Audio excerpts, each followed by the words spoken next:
This channel does not promote any violent, harmful, or illegal activities.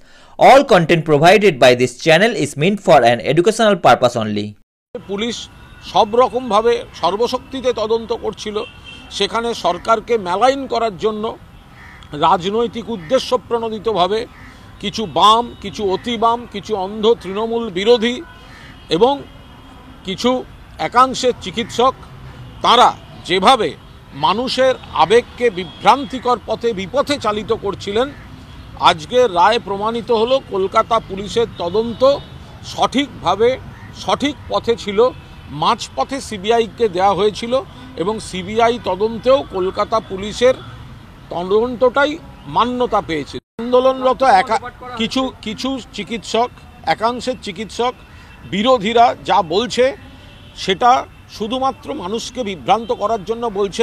যারা আজকে বলছে প্রশ্ন আছে, এই প্রশ্ন আছে, আমাদের মনে হয় অমুক অমুক আরও জড়িত, এরা প্রত্যেকে আইনিভাবে কেস মনিটর করছিল সুপ্রিম কোর্ট।